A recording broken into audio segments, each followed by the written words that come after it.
Middle of my addiction, I was in it. You were sucking in. Dude,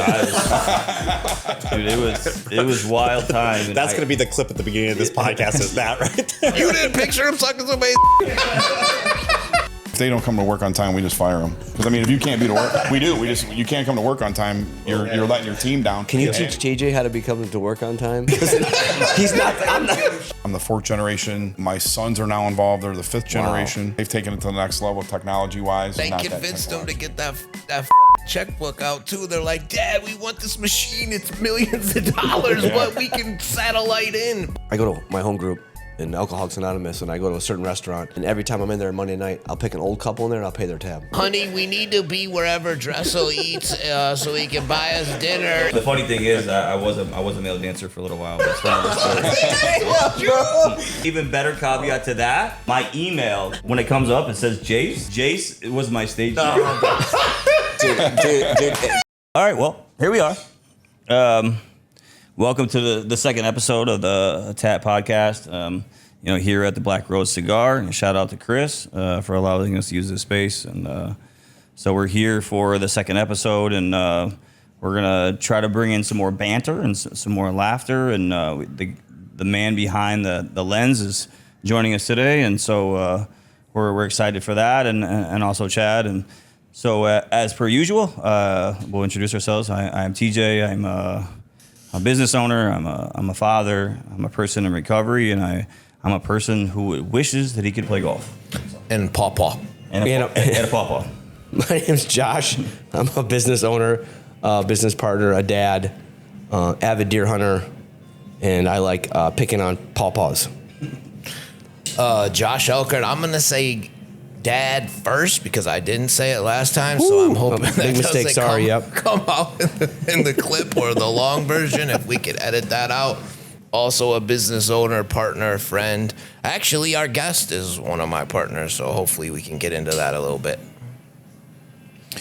My name's Chad, business owner, father, grandfather, husband, and I enjoy playing golf and boating, but I'm not very good at golf. What do your grandkids call you? Me? Papa. Yeah. Papa. Mm-hmm. I am also Josh, not the most important one here. That's a lot of labels, stress, like being in here. I am a husband, business owner, musician, like to play a little golf too. Sometimes I'm good, sometimes I'm not so good. And just student in my craft right now, just trying to learn from all these, seasoned people. What do you play musically? Started with drums, navigated to guitar, know a little bit of bass, piano. I tried violin. I wasn't really a big fan. Nice. A little bit of music, he plays every instrument. He just named 7 of them. Yeah, what instrument do you play? Every one of them. I think the one that I don't really like is the cello. I don't play the ukulele. Does it have strings or sticks? Yeah, the cello is really not my thing. I can just play some Mozart. My parents can. My parents can. Ukulele is? Yeah. Ukulele. I got that one too. Yeah. Sorry. Yeah, he's like Mozart's first symphony is extremely hard to play on the cello, but I can do it once in a while. Bach? Yeah, I heard of. Yeah. We go way back. Yeah, I dabble. There you go. My favorite thing about I'll call him Coven for reason for namesake. It was we went and played golf, and he's like, I play a little bit.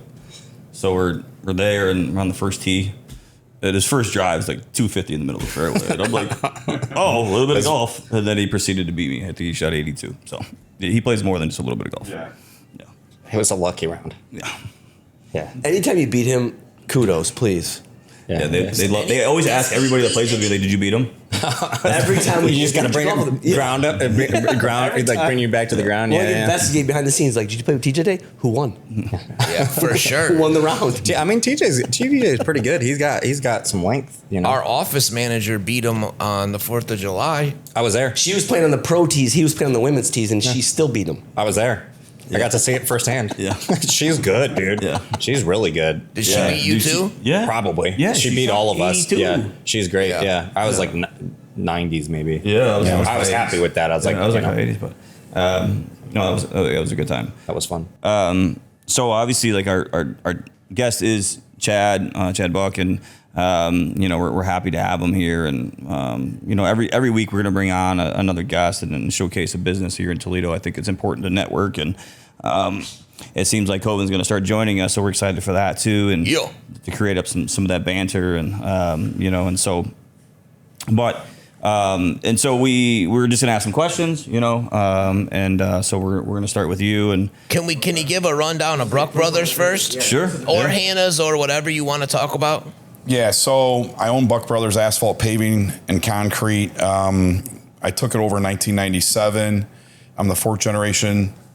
My sons are now involved. They're the 5th generation. Company started in 1947 by my great grandfather, and it's been a struggle, a lot of ups and downs, but it's paid off for all the hard work I've put in. I own Hannah's Soft Serve on Reynolds in Nebraska. Opened that a couple years ago with my wife. Named it after my daughter, and then she moved to Florida. And I own Penguin Palace on River Road in Maumee, and just some real estate with Josh and some stuff with you guys. And yeah, so things are going good and can't complain. Life's extremely hard for Chad. He pulled up today in his Lambo in the rain, so he had to walk in the rain on his Lambo. Hey, Josh met me out with an umbrella. So I definitely went out there and I seen. Yeah, that's brotherly love right there. Brotherly love out That's there right. in his car. He has a sweet boat too. He keeps telling me he's gonna take me out on it. And I message him every month, hey man, just checking in. He's like, next month. The coolest thing about seeing Chad out in public is I don't know if you remember, a couple weeks ago I was on my Harley. He was in Maumee at the light. Yeah. And I was seeing that he was just in there jamming his music, and I'm on the bike. I'm like, "There's fucking Chad!" I was and there he's just waved, and I just drove by. I was like, "That's the kind of guy right there, just chilling on it." It was a Saturday, relaxing, man. Yeah, it was great, beautiful day out. It's relaxing. Yeah. So 4th generation. I'm the 4th, and my sons are the 5th. Wow, that's awesome, man. To sustain a business in our area like that and that have a reputation, that longevity like that is amazing, man. And kudos to your family for, obviously you instilling in your two boys. How many? I have 3 boys. 2 are involved in the asphalt paving. That's amazing to have that they're following their father's footsteps and understand that it's almost like a heritage thing now at this point. It's like passing on the heritage of the torch. Yep, and they're doing really well. They've taken it to the next level technology wise. And it's really helped out a lot. So it's grown the business with social media, introducing some different technology into the business that I would have never done because, I just was not that technologically advanced. Convinced them to get that fucking checkbook out too. They're like, Dad, we want this machine. It's millions of dollars, but we can satellite in. But it all worked and worked to his advantage. Yeah, he believed in him. It ran me $2.5 million. Yeah. What was it? I had to buy a mill that grinds the asphalt up, and then I had to buy all the 3D grading systems, and then they had to get put on all the machines, and so it was and I had to buy a truck to tow it, the trailer that it sits on. So it was. But where you used to do stuff by hand, now it comes in all by satellite to the machine, and it lays it perfect. No matter how skilled you were, it could never do it like this. So it's like a CNC machine for asphalt. Well, it puts the grade within a 1/16 of an inch. Wow. Yeah. And Jacob, one of his sons, is a national speaker and goes to events and talks on at major national events throughout the country. But they got his dad. He's writing a $2 to $3 million check still. That's a tough thing to do for anybody, and it paid out dividends. His sons are. It's paying off for sure. Yeah. That's awesome, man. Kudos to your boys and yourself for passing on that Buck name. And I remember asking Chad, I was like, and you got the last name Buck, do you like to hunt? He goes, what, do you think I have a last name like this? Of course I like to hunt. Yeah, of course. Hell yeah, that's awesome. So what's the biggest animal that you've killed? I mostly deer hunted, and I had a 12-point buck. 12-point buck. It's a big buck. But it's a big buck. I'm not. It's a real big buck. I'm really bad at shooting, so I missed most of the time. We won't say why. What would you say, that's longevity as far as business goes, and obviously we're all in business here, and we would like our family to be a part of the business, I would assume, and what has been a huge success for you being able to use your family and also to keep the business afloat and have it be coesthetic? Well, my sons, when my sons were young, starting off at 10 years old, you know, they wanted a high dollar roller skates and these high dollar clothes and stuff like that. And I said, well, my truck leaves at 5 a.m. If you're in it, then you're going to get paid. If you're not, then you're not getting paid. Well, the benefit of that is that I was able to turn the business over to them at a young age and just oversee, because I lost my dad and all my uncles in a 4-year period. Ooh. So I lost all my skill. And the boys were young. I mean, Jacob graduated a year early. Zach was graduating that year. And they came into the company. Jacob was 17 and Zach was 21. Wow. You know, and from them being around that many years, I mean, they picked it right up, you know. I mean, and I didn't know that they were picking all that knowledge up along the way. And so it even surprised me. And so I have pictures of Jacob at 15 years old balancing my books, you know, a $5 million company at the time. Wow. That's fire. You know That's what I mean? amazing. And I sent him through an accelerated business school. It cost me $100,000, but it was a 6-month accelerated business school when he was 17.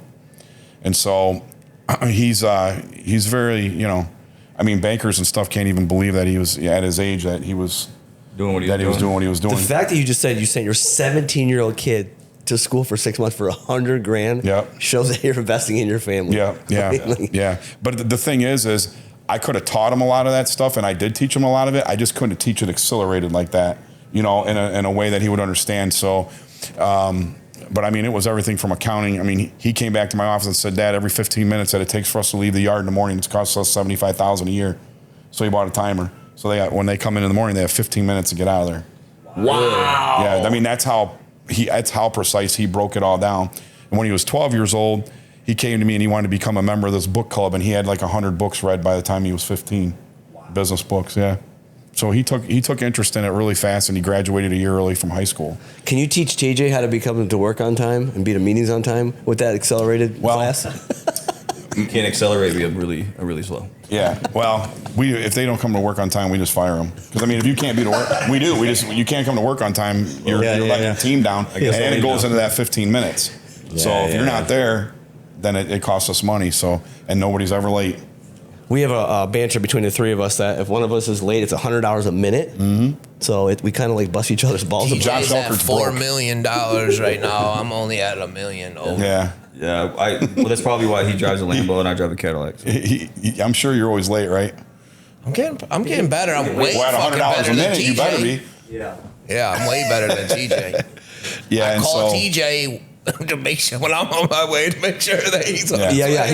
He's like, if I'm gonna be late, I hope TJ's gonna be later than me because then you give him shit. You're like, I can't believe you were late. I was here for an hour, bro. What the fuck? As long as that's I'm crazy. Mad, I'm cool. That's how I look at it. He'll be mad at me, but as soon as he comes in, he's really gonna be. You know, I don't want to give this away, but like, you know what I used to like if I like it because I like to over prepare and I like to be early, but if I'm running late, I'm like, you want me to grab you some coffee? Yeah. Oh, dude, they were so slow. I did that with. Dude. He's also a massive manipulator. Uh-oh, we're learning more and more every day. No, dude, no. That's a good spin move though. Like damn, they were backed up. But I come bearing a gift. Yeah, though. it's got like whipped cream and a cherry on it. You're like, here you go. Yeah, there you go. Yeah. So, I'm totally like the child in the entrepreneur field, and like I just love it. So I have so many questions for all of you guys, and so at any point be like, shut up, let's move on to the next thing. Totally fair. My first, so family, like the fact that you're in business as long as you are is insane, especially in Toledo, because I feel like Toledo is not like necessarily booming with opportunities. I mean, I'm trying to create some for people myself, but with family, like I've heard a lot of people like 50-50 on it. They're either like, don't get in business with family at all because it'll ruin your relationships. And like a lot of it's there. Did you have any like experience with that too? And how did you kind of work through that? The name of the company is Buck Brothers, because I had a brother that was involved. Don't want to get too much into that, but it didn't work out. You know, he's doing a lot better now. He owns his own company separate from me. But my dad and his 4 brothers were involved. And so when the company originally started, it was Buck Paving, and then it went to Buck Brothers because my dad and his brothers had it. And they were great contractors, poor business owners. So when I took it over, I had a mess that I had to clean up. And yes, it was A lot of arguing, a lot of fighting. I mean, I'd come out to a job and they're fist fighting in the middle of the street. You know, just because tensions are high, we have 180 days to make money. Weather, just there's so many things that come into play. Equipment breaking down, whatever. But with my sons, we don't argue and fight about anything. I mean, that's cool. It's just, I mean, we don't have to. You know, I have systems and procedures in place that avoid all that stuff. Got it. You know, like this is proven. I've been doing this for this long. Yeah, we'll take a look at it if you want to make a change, but I have to approve that. So, and they understand that. So they get small parts of ownership of the business every single year. Oh, cool. You know, and I have it up until a certain point, but I can pull that anytime I want to. Got it. Right. So if one of them goes and starts acting a fool because they're making great money and they want to go out and start doing stuff that we did, right? Right. Yeah. Then I have the ability to yank that back. Right. That's cool. Yeah. But also, you know, if something were to happen and then I were to pass away or something like that, then, you know, obviously their mom has full control, but she doesn't want nothing to do with it, but she'll get money to her, and then, you know, so it's all set up. But no, we don't argue and fight, but a lot of them do. So you have what I'm hearing, like from your experience, you set up like some systems in place so that it kind of can like circumvent any of that. Yeah. What advice? So like your sons potentially like are going to probably take it over. Oh, right? for sure. Yeah. What advice would you give them, and maybe some of the people out there that might want to get their family involved, so that if they were to take it over tomorrow, that they can maybe avoid some of that? Well, if you start the business on your own, then you document and put everything in the line the way you want it. So we have standard operating procedures, we have core values, we have, you know, we have just systems and procedures in place that I've put in place over the years. And now obviously we've tweaked those, right? But is that part of our core values? Yeah. It all goes back to the values. It all goes back to the mission. It all goes back to core values, mission statement. Yeah. What is your mission statement? I don't know. I couldn't tell you because my kids changed it. So I have no idea. All right. But make dad fucking money. Yeah, that's pretty much it. The mission is to buy dad. I have to say one thing Dad needs a new Lambo. I have to say one thing though is that I have a hard time like questioning them now because, I mean, my kid's getting flown all over the country speaking at national seminars at 21 years old, right? Yeah. How do you question that? Right. So when he comes back and says we need to change this, right? I don't want to say that I'm old school, but I have to also understand that things are changing. Yes. Right, with the social media and marketing. And I mean, the first seminar I went to was how to advertise in a phone book. Right. Doing a half page, quarter page. My kids are like, what's a phone book? Yeah. I mean, you got Bucks, so SEO, you know, AAA Bucks. Yeah. That was like the advertising back then. And so, I mean, I got in small arguments with like, because they wanted to spend all this money on Facebook ads and SEO and Google Analytics and this and that. And I'm like, listen, everybody around here knows who we are.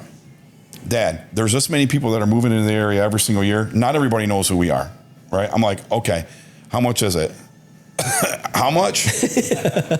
Okay, that's fine, but it's proven to work, right? So like when I took over the company, I made all those changes too.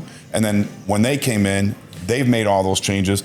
And I kind of had to go, I just went along with it because I knew how my dad was like, no, we're not going to do that. You know, everybody knows who we are, blah, blah, blah, blah, blah. And then I made the changes and then, you know, we seen business grow and it's the same thing that they've done. So I've kind of like stepped back, give them the wings of independence, and I just oversee everything now. There's a lot of trust. Yeah. I mean, how am I going to not trust them? They're doing 3D grading. I used to do it with steaks, pound steaks in.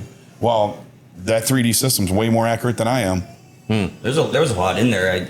What I heard was like from your experience, it allowed you to let them operate the business you would have liked the way you would have liked to operate the business when you came in. Well, yeah, for sure. He didn't have the resource. Like he had to fix everything and create the resources. Right. Even if he wanted to do what his kids are doing, the resources weren't there. I'd be up, like, for example, we worked on all our own equipment. I mean, we'd come in all day from paving and be up fixing a tractor all night long. These kids just take it to CAT. They just take their trucks to Mac. Everything goes to dealers to get fixed. Yeah. Me, I stayed up all night fixing everything. You know, I used brooms and I used shovels. They're using power brooms and $10,000 brooms and $150,000 loaders to pick stuff up. We did it by hand. Yeah. So everything's more efficient, a lot more efficient. I just didn't have the resources and the funds to be able to buy that type of equipment that they're using now. I mean, my first paving machine was $20,000 that barely worked. I just bought them a new one. It was $300,000. So, but we're able to get more production. We're able to make more profit. We're able to keep better employees. Right. Because now we keep up on our equipment. Truck drivers and air conditioned trucks. I mean, we didn't even have heat in our trucks. Right. You're not going to find a truck driver now that's going to drive a truck with no heat, right? Let alone no brakes. Right. Generations definitely changed since when you were in your age. Well, yeah, because of the money situation. I've set them up a lot better than what my dad left me with. I like watching the Buck employees. There's one dude, rest in peace, Mike Flames, while I'm thinking about it, but one of his employees I won't say his name, was there a long time, got fired, got rehired, and like every day makes 20 posts of, this, that, all about work, right? But it was the same dude at the Mike Flames battle, the security guard that wasn't doing his job. Remember how I told you I had to save his life? He also worked for Chad, but dude, every hour when he got fired, and he got fired for... Dude, I just hired him back. I know. For 2 days. And then he got fired again. Yeah. Dude, it's wrecked for me to And I'm trying to help him, but he's just, I can't, he's just not helping himself. Yeah. Yeah. We know all about that. Yeah, we sure do. Yeah. And, so, and, the guy that we're talking about, he called me up one day and he's like, hey, I'm like, I'm going to kill myself, blah, blah, blah, blah, blah. When my Uncle Matt was alive, who was in recovery, we took him out to a restaurant, sat down with him. We got him into a recovery. We got him a job working for me. And the thing is the guy's a great worker. The bad thing is he's got a demon that he can't get over. Yeah, and he wants to blame everybody else besides himself. Yeah. He's not looking in the mirror, and saying that, thinking, that he's the problem. Right. Telling my story. Yeah. Oh. So, and I don't care if you're, from Park Street or Park Bench. Yeah. I'll hire you as long as you're trying to keep your life together. Yeah. And I'll bail you out of problems, whatever. But when you just keep going back and doing the same thing over and over again, and the insanity of it. Yeah, the insanity of it, man. And You'll hire everybody but me because I'll show up late. So you'll get hired, but you get fired right away. You get hired, but you get fired. Fired right away. Yeah, the M&M code. I'm tired of getting hired and fired the same day. So, yeah. So No, that's great. No, yeah, perfect. And I think that kind of interludes into some of the questions that we had, and because I think that being a parent or being a person who is in a position to be able to elevate or mentor or some of that is kind of what our whole system is about, you know, and so that's what we're trying to accomplish, and so looking for the question. Well, you take my daughter for example. She went to Toledo School for the Arts, ended up at St. Ursula, ends up in Point Park in Pittsburgh, has a 0.5% chance or whatever getting in there for musical theater, quits in 6 months and tells me that I'm not going to waste $400,000 of your money to go to school here, when all I'm going to do is go to New York and try to make it in a career that hardly anybody makes it in, right? So she tells me she's moving to Florida. So she comes home, saves money for 6 months, moves to Tampa. Now she's making $300,000 a year and she's 22 years old. Wow. Good for her. That's amazing. So all my kids are entrepreneurial, right? Because I taught them, I said, the thing is all a college piece of paper is for a job interview. It's true. I mean, basically, unless you're going to be a doctor, a lawyer, or something, right. It's a piece of paper for a job interview, And I always told them that my definition of a job is just over broke. I mean, you go to work for somebody, they're going to dangle the carrot. You're just over broke all the time. You're barely making it. So go out and make it yourself. And every one of my kids have done that, all 4 of them. At a young age, they're all making 6 figures. Wow, good for that, man. Nice. So goes down to leader. But it comes down to how you raise them. Yeah, it comes down to how you raise them. I couldn't give them anything I wanted to. But you know what? You want a $1,000 pair of roller skates? You better go in there and talk to the lady who owns the place and see how you can shovel or snow or something. And that's what they did. Mm-hmm. Jacob, I hope you still got those roller skates. If you can send me a picture of you in those roller skates, I'd appreciate it. Yeah, but they got everything they wanted, but I made them work for it. Yeah, and appreciate the dollar. Yeah, I just wasn't going to give it to them. Yeah, no, that's a big thing. And now the cool thing about it is even if they get themselves in a pinch, they won't come to me. That's cool. Yeah, lots of self-reliance. No, I'm not saying that I wouldn't help them out. Right. But at the end of the day, I got you to where you are now. I've been working in this business since I was 13 years old. I've been married to your mom for 28 years, with her for 32 years this year.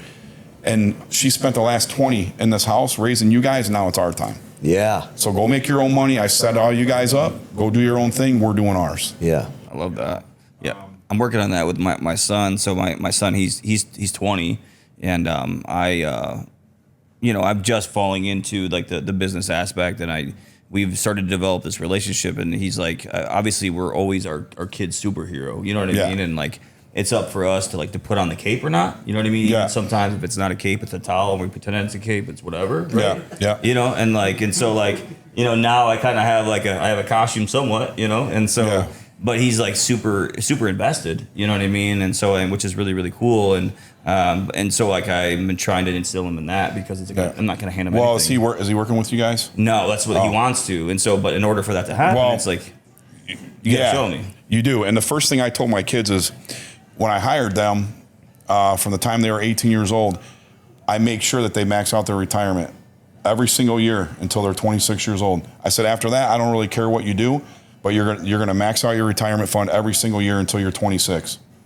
Because from 18 to 26 takes us from 38 to 68, right? All they got to do is invest for 8 years, and they'll have 2.6 million when they retire, if they max it out. Correct. Now, back in the day when we were kids, $100 was a lot of money. Big time. Right? But what these kids are expecting to make now, I mean, $6,800 a year they got to put and max it out. You can afford that. I just started my daughter a Roth IRA.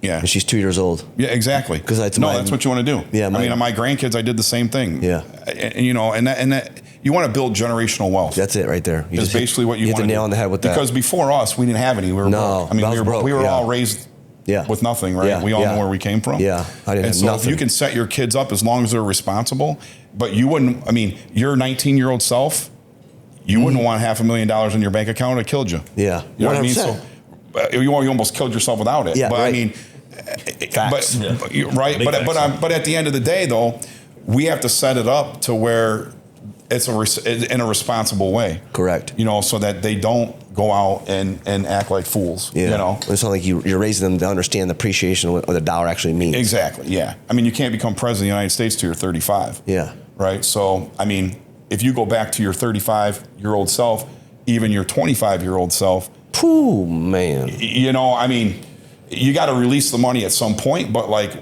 it's all on how they're acting, and you have to document all that so they don't act like fools. Yeah. So that kind of gets into the question that I want to ask, which is, what is one mistake that you made that you hope that your kids don't make? I made a lot of money when I was younger, right? So, and I made a lot of money, and then in 2007-8, I went broke, like a lot of people did. And it was the best thing that ever happened to me. And so I tell my kids, I'm like, you guys do not want to feel the pain of that, right? So don't be going out right now because you're making this money and buying fancy cars and buying all this fancy watches, stuff. cars, stuff like that, right? Right. I mean, I want you to have this amount of money in the bank first before you do that. Because when I sat down with a financial advisor, Larry Beebe, when I was... Shout out to Larry Beebe. And Megan. Well, he's deceased now, but Megan, his daughter. Okay. Shout out to Megan. When I was 20 years old, and he made me put $100 a week or a month away at that point in time, and I thought it was a lot of money, right? But it was the best thing I ever did, because now I had other insurance, life insurance policies, whole life policies that are now that I'm 50 years old that are paid off. I don't have to pay into them anymore. It's like all of a sudden, everything he told me came true. But when I was 20 years old, 50 seemed like it was forever away. Yeah. And it wasn't. So what I regret is, I don't regret going bankrupt. I needed that to happen, right? Because I was off the chain. But I think that just teaching the financial responsibility, especially from a young age, that it just changes everything, and show them that they don't have to work for anybody else. They don't have to be under somebody else's ball and chain, Damn. But not everybody has that entrepreneurial spirit either. But a lot of them do once they go out and get a job, and they say, no. Yeah, this ain't for me. Dad's out there golfing every day and riding on his yacht and driving his Lambo, That's what I want to do when I'm 50. Yeah. Right? Yeah. That's what I work now. Exactly. Yeah.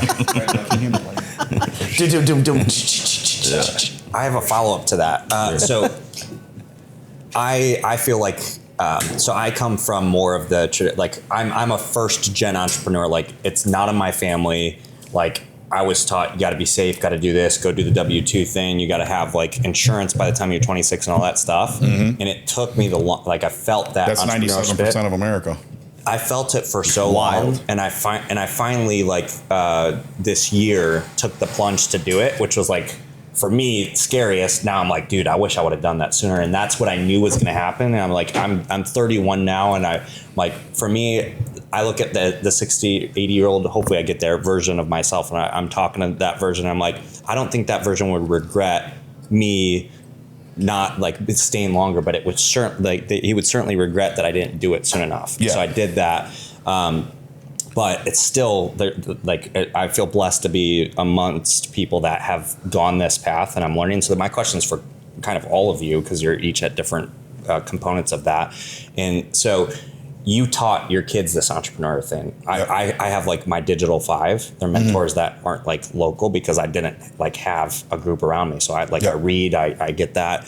But for me, like to understand like how do you stay in it for that long? Like recently I was going through like, I was like, this right here is where most people quit, and I refuse. I'm going to go there because of all the things you said. Well, the thing is we've all failed.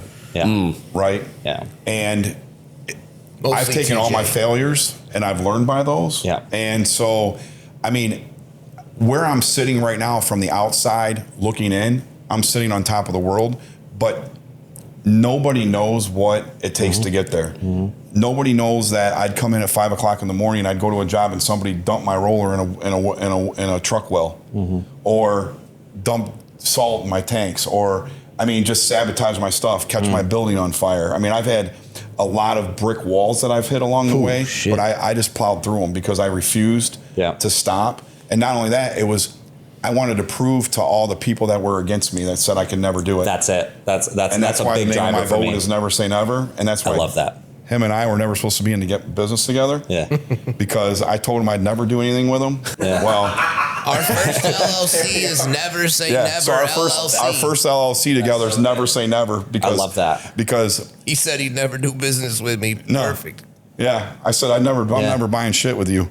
Yeah, I love that. Because one of his business partners at the time was a piece of shit. Growth is possible. So I feel that energy. I relate to it, and like I feel like the proximity of being around people like that keeps it fresh. So if you had to put like if there was like a habit that you would say would be a good habit to maintain that would push you through some of that, what's one of the things that you would like tell your 30-year-old version? Well, the thing is the law of attraction is the biggest thing, right? So it's what you think becomes possible. Fair. Like I used to sit and think, for example, like I was like 280 pounds at one time. So I go to the gym a lot now, but I would sit at the gym and I would just look out at Urban Active and Mommy and all the cardio equipment's upstairs, right? So I would look out and I would pretend that was the lake or the river, and I would look at my yacht out there.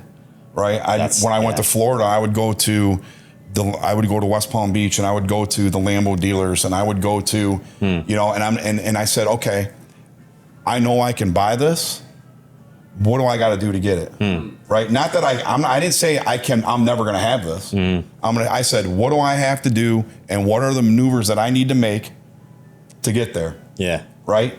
So I started working harder, right? And then I started taking my money, instead of buying big houses and buying things that I couldn't afford and be maxed out, I started saving money, right? And then once I had enough money saved to not retire on fully, but that I would be comfortable with everything that I was going on, that's when I started buying toys, right? Yeah. Like, because I started making excessive amounts of money. I mean, I took all my money and I opened up the one ice cream store, cash.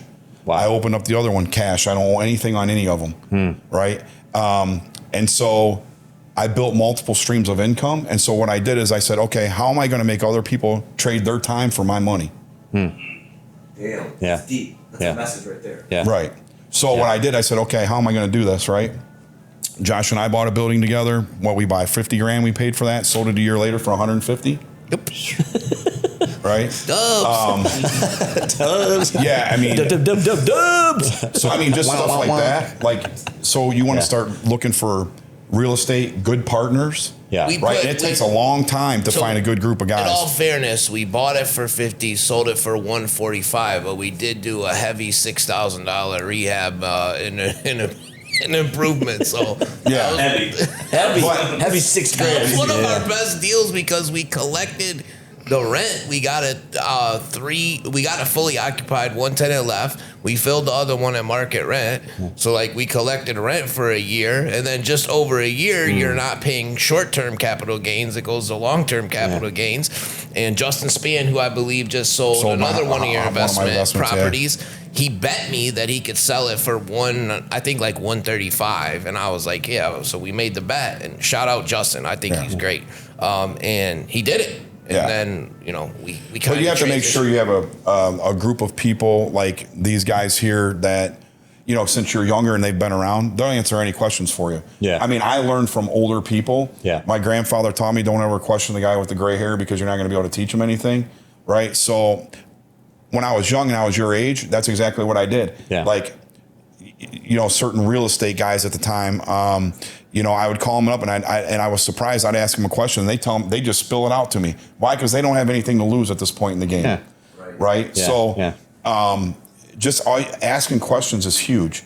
I mean, these guys are always here. Having a good group of partners is very important, especially if you're in the real estate game, unless you're in the position to where you can buy large properties on your own. But like Josh and I, we own a couple strip malls together and stuff, but we went in together and bought them because instead of coming in on your own and putting out all that money, as a down payment, now you can buy multiple properties with a more limited amount of money. Right. And then, instead of owning one by your own, now you have 5.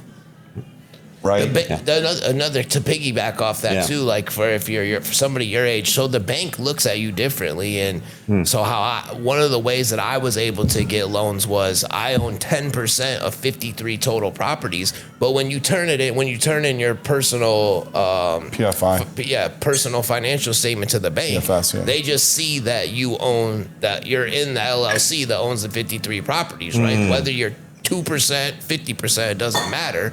And so the more you can put on your PFS. So just get involved in more I heard like partnerships, hunger, which like I try, like I'm always trying to I just think it's fun to talk about. So I heard a lot of really good stuff there, but that's a cool trick. I didn't know that. So I'll have to hit you up on that. There's guys in fact that will buy $6,000 shitty houses condemned just to build up their portfolio so they can go to the bank. 100%.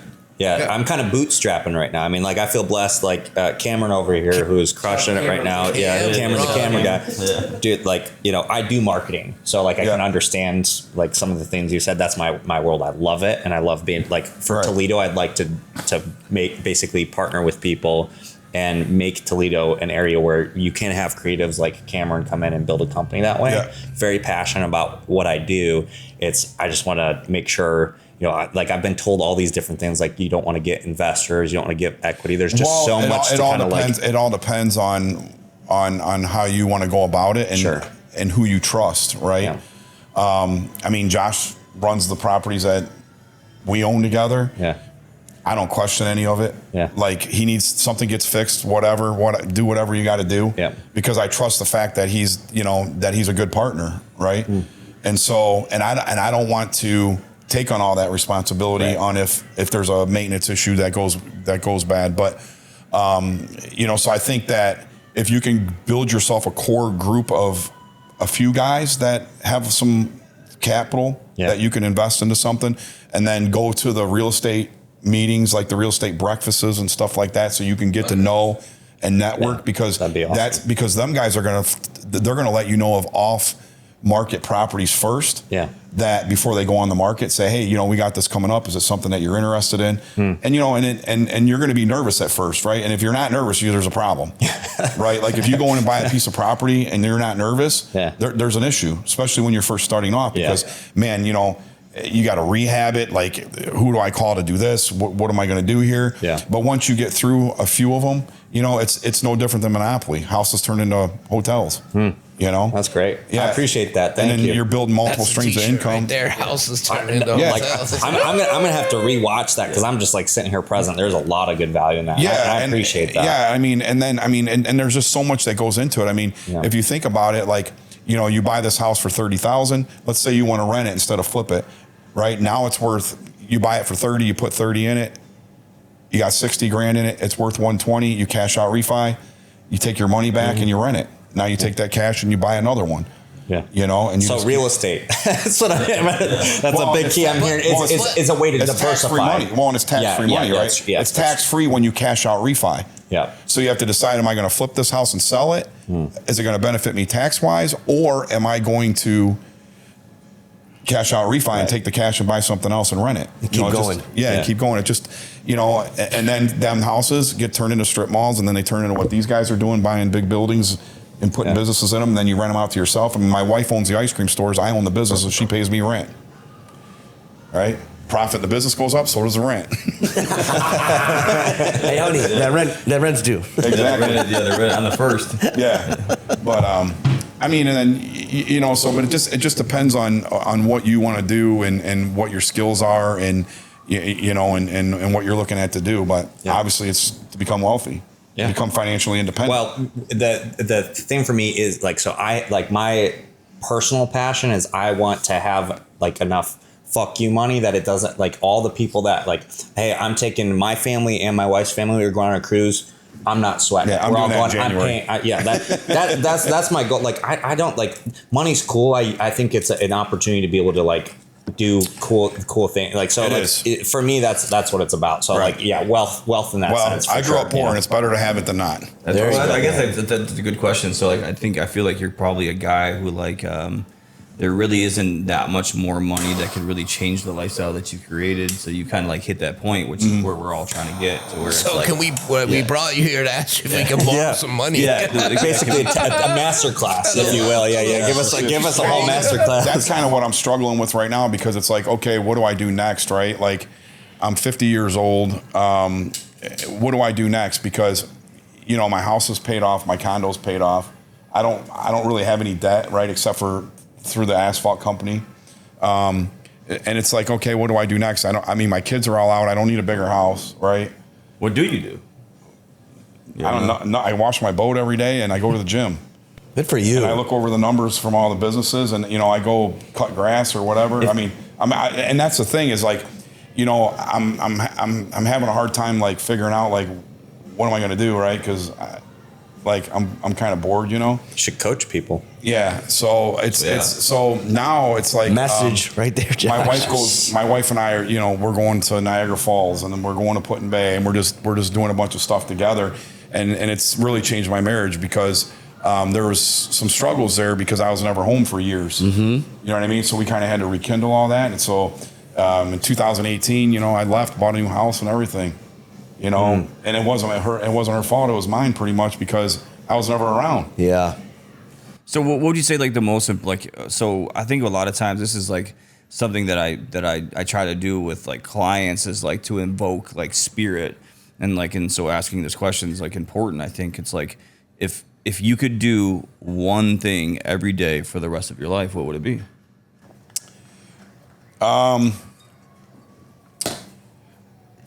I want to keep up my health and my physical appearance, right?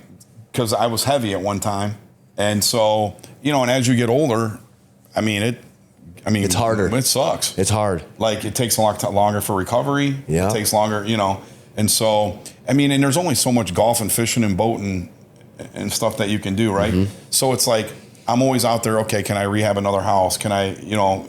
Even though I don't necessarily need the funds, but I like doing that. My wife likes doing it. I mean, she likes doing the decorating. His wife's dope too. She has the eye for it. Like the one that they just finished, Jessica Smith and her kind of JV'd it, but like she has the eye for it. And Justin sold it for $21,000 over asking price. Wow, good for him. Shout out to Justin again. Yeah. And so, you know, I'm at a point now. It's like I'm just, you know, Well, what is that though? So it's like, so what you're saying is like it's a physical health, and what I like to hear is that you like to create, whether it's inside of you or inside business. So like, yeah. But what is it about the creating that you love?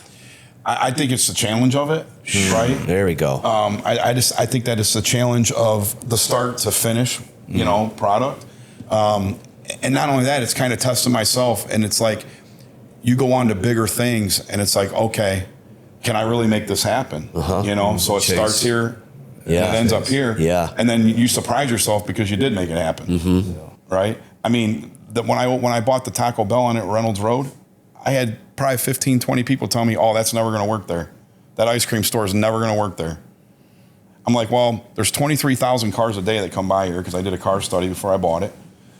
I said there's 23,000 cars a day that go by here. I have a drive-through, right? And if I get 2% of that, I'm doing great. Yeah. And my store in Maumee's been open since 1947, and I do double the business on Reynolds Road at that store that's been there for 3 years than that one that's been in Maumee because I got a drive-through. And there's 23,000 cars a day that drive by. Right. And people love ice cream. And people love the place. I mean, we have photo shoots, weddings come in there, and that's all my wife's decorating, by the way. Yeah. And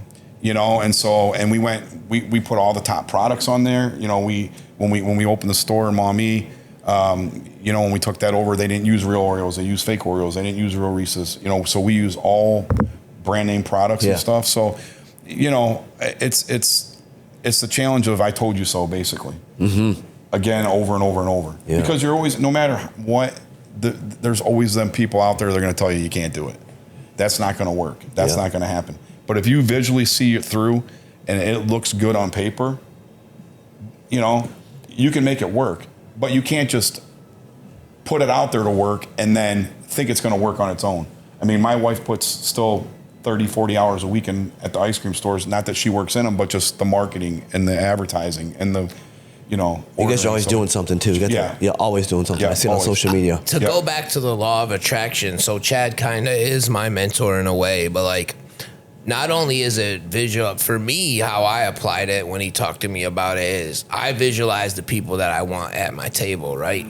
And so identifying good partners and good people and somebody that's not going to fuck you is very, very important. Right. And like, even today, as we are setting this up, we made another connection and relationship. He happened to come back and was here while we were setting up, which led to another connection. And I think that like the law of attraction can also apply to people. Like he said, he didn't want to do business with me. There was a barrier there. We sat down at his yacht club and where he donates a lot of time and money to. And he doesn't talk about a lot of those things that he does, but he gives back to the community. He's very altruistic, which is fitting to our name. But having those solid people around you, and like for somebody your age, getting fucked for six figures a couple of times will make you start to look at like people differently. Yeah, I hope that does. I hope it doesn't. I think you go from a heart of gold to a heart of stone. Yeah, basically is what it makes you. I mean, it turns you cold. It turns you cold. Yeah, and you have to know when to pick your battles. And like when I first hooked up with Josh, and I'm not giving credit for like this group that's sitting here, but Josh had some bad partners, and I called them out right away. No, Chad literally said, do this with them, fuck everything else, focus solely on that. This was a long time ago. Yeah. And then that's kind of what pushed me into it. Besides the fact that we had something going and I could clearly see that, but like, I don't give my all to much, right? Because I do so many things. And so like once he said that and I prayed about it and thought about it and talked to my wife about it, I did it. And that's kind of like what money doesn't drive the character and it doesn't drive the person you are. Message. I mean, I go downtown Toledo, all them people that have papers, like they sell them papers, I give them all $20 because they go and buy those papers and they resell them on the street, right? Yep. The guy standing on the street corners, like the guy in the wheelchair at Airport in Reynolds, I don't ever give him shit. And the same thing with the guy at Heather Downs in Reynolds with that dog. Yeah. They've been out there for numerous years. Yeah. I stopped and talked to that guy so many times with that dog. So have I. I tried to give him a job. Offered him places to stay so many times. But, those people, kids that have single mothers and stuff. I mean, I took a kid out yesterday, bought him a brand new pair of Jordans, new Jordan outfit and everything for his birthday because he's got a single mom. She's one of my friends that I grew up with, you know, and I know she couldn't do it, you know, but I picked him up in the Lambo, took him to the mall, bought him 2 outfits, bought him a pair of Jordans because there's no way she's ever going to be able to do that, right? Give him back. But I remember when I was a kid, I never got a pair of Jordans. He's never going to forget that. No, ever. No, and I mean, I do that. I mean, and I'm not, and I don't tell a lot of people, and I tell them don't put it on Facebook or anything that I did that because I don't want people contacting me. But you know, like I need some Jordans, right? But the thing is that I seek out those type of people that I see will appreciate it. Like that kid will never forget that, you know. And I want them to have the dreams too. That's that, so hey, cool. one day I can have one of these cars. A funny backstory. I was actually living down in St. Paul's when I was homeless, and a friend of mine was out selling those papers, and he's like, "Yo, we got to do this paper hustle." And I'm like, "Dude, we ain't about to make no money selling these papers." And he's like, "Look, I'm telling you." So he went and bought. I think he got them back then. It was like 50 cents a piece or something, you know. And then you can get whatever you want. And so like I watched them sell like 5 of these papers for like $5 each, and I was like, let me get a couple of those papers, and I lasted like 3 minutes, and I was like, fuck this. I was like, you sell them, you know, But drug dealers or drug addicts are the best salesmen. For sure. Yeah, he killed it. Yeah, I mean, shout out Jeremy Amborski. So, yeah, I mean, they're the best salesmen. Yeah. If you watch them, they're the best. Mm-hmm. Speaking of Jordans, I got my first pair at 46 years old. Yeah, Josh. Well, Josh is. Jordan, you gotta get a shot of them shoes. Gotta get a shot of them shoes. I mean, he's living proof. He even says it on his shoes. He walks out to pouring rain. So but like Chad though, my shoe thing came from like I was poor too, and like I never ever I had a pair of Charles Barkley's, but I never had a pair of Jordans. So once I was able to do so, I went a little. I got crazy. 300 pairs of socks.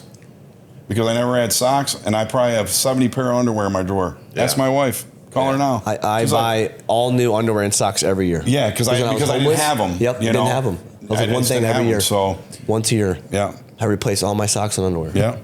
I just bought new socks actually. It's the best feeling in the world. New socks, a haircut, dude. Like, man, changes the whole game. Yeah, for sure. So for sure, I like old holy ones. You have the worst holy tube socks. Like, dude, like with the tube socks, holes in them. I don't have many on today, but I do like very tube youth socks. pastor vibes with the pants. Remember when what was the Christian I mean, group? they're cool, bro. No, they're good, it was but I mean, good those guys got style, dude. Jesus could save you too. What was the group on that was like a Christian group after school? Young Life. Yeah, that's what it was. I remember that. Young Life. Yeah. That's what I was trying to think of from the last one. Yeah, the last one you did. Yeah. The Young Life. Josh was the poster child. He was like the picture. Like, bro, I used to. Yeah, bro. I can see it. I got there and I was the one with the message. Yeah, you were the one teaching it. He was like sitting there like this. No, dude. Yeah. Dude, that's so funny. Yeah, no, So I think that. So I'm glad that we came to like a comedic break here, and so I have a really dumb question to ask you. Sure. And dumb question. And I love dumb questions, and so the question is: would you rather fight one horse-sized duck or 100 duck-sized horses? One. Say it again. One horse-sized duck. One horse-sized duck. So a duck the size of a horse. Size of a horse. Okay. Big duck. Sounds terrible. Or 100 duck-sized horses. I'd rather the first one. The first one? Why? Because the bigger they are, the harder they fall, man. He likes the fucking challenge. That's right. Yeah. You like the Did challenge. you do I mean, that I'd rather because fight of one. Hey, because of I'd Bubba's? rather fight one what? big guy than get Bubba's. jumped by 100 of them. I at least got a chance. Yeah. No, it was a question I put in chat. We go to eat. Shout out ChatGPT. We go to eat on his birthday or my wife's birthday or his sobriety day or vice versa, one of the combination. And the guy that sits It's your wife. You don't know? Anniversary. Anniversary. I love you, baby. She's the brains by the family, by the way. The guy that seats us asked us, would you rather fight a T-Rex or Big Red Clifford? 25-foot tall Big Red Clifford or a T-Rex? I'd rather fight Clifford. And then, I can run faster. Or who would win the fight? Knows who would win the fight. Yeah, if they fought. Yeah. And then, like, he had a whole breakdown of why Clifford would for sure win You the put fight. thought into it? But when you're walking into a restaurant, Yeah. you know, usually it's like kind of like a weird time. It was a thought-provoking question. That was too. Yeah. This was better. Do you guys but ever that- think about the Roman like Colosseum or Roman times? Like there was. Oh yeah, I was just there. Like I was just often. there. bro. Dude, so that's like a thing though. Apparently, did you ever see that trend? Like apparently, like most guys think about this at least like once a week. Oh yeah. I went there once. That was the last time I thought about it. Wait, think about what? The Roman times, like the gladiator times. like You went gladiator there? and stuff. Yeah, I went off in space somehow, but I went to Rome. You went to Rome? Yeah. I was just there too. Yeah. so you went to the Coliseum. Yeah, I went to Yeah. see it, and that's the first time. How that I big thought is about it? It's huge. Dude, think about how many people The died there. statistic says Trevi low. Fountain. Dude, See Trevi Fountain. I don't remember. It was like part of a cruise, so we were only there for like an excursion. But it was cool. Like I was there with my brother. I was like, dude, imagine like someone from those times was like here right now. Yeah. Like how confused. Like how would you explain this to somebody in that Right, time? no, you can't. You have to say it's I magic. couldn't explain it to my grandpa. I think magic No. is the only way you could be like it's just magic. It's sorcery. Yeah. You know, there's no But way to think about the warrior though, right? Like, so he's like this guy, and he's like all amped up, and they got him like he's like a warrior, and he's out there, and like they just lift open these gates. You have no idea what comes out, and it's just a fucking lion. You know what I Yeah. mean? It's just like have fun. Yeah. You know? Dude, like what would they do? Like I think about this. So like they're like you got swords and stuff in the first gun. Like what do you do when you see your dude just fall just from something that like came out of nowhere? You're like, wait, what? Like, dude, like imagine what those people were thinking when they're just like running with their swords and they're just getting hit with that. Like I think about that shit sometimes. Yeah, I always say I was happy I'm not born. I wasn't born The then. statistic is that guys on average think about that once a week. Is that Yes. the thing? Yes. The Coliseum. Oh. Roman times, Is yeah. it Roman? Yeah, Roman gladiators. times. Yeah, For sure. Yeah, you heard of it? Yeah, I think about like the war stuff's wild to me. Like, so think about like you're a kid, you're like 14, 13, because it was young. They didn't live very long back then. So like that was like a man almost at that point. Yeah. Yeah. And they're just like, here's a stick or like a sword. Maybe if you're in like a richer colony, you might have a sword, but more often than not, it might be like a stick that they put a poke on the end of it. And then it's like stand in this line. They're gonna stand over there and then just run at each other. Dude, bro, but they get hyped up like Braveheart. They're like, Yeah. yeah, let's go run at each other. We're gonna die. And the crazier statistic is like the more people died from the stifle, like the being stamped, trampled? being trampled, Yeah, and like yeah, the I believe it. suffocation, like then the You ever seen them actual eating sword. like or not? What are those mosh pits? You ever seen those? Like people die from those yearly. That's insane, bro. I don't Well, the know. crazy thing to think about right now too is there's actually places in this world right now that have never seen a cell phone. There's still African tribes islands we don't go to because they're literally still It's scary, bro. like crazy, bro. Like I watch documentaries. they're like, wild, bro. scary. See some of this specials you'll see on National Geographic. Sorry, I totally went off kilter. No, So it's you good. mentioned- No, it's I was like, dude, I was like, Because then it's like okay, so the evolution of that. Then it's like Yes. then it's the guns, right? And so then they like A cannon. they went to a field, right? And they stood across from each other, and they're put, like, they they're just like this, shot and then at they're each like, other. They didn't yeah, move. they're like, they're like, what are these guys doing? They're like licking their swords. Like, what are they doing? Then boom, they just get shot, and then a cannon hits like 30 of them, dude.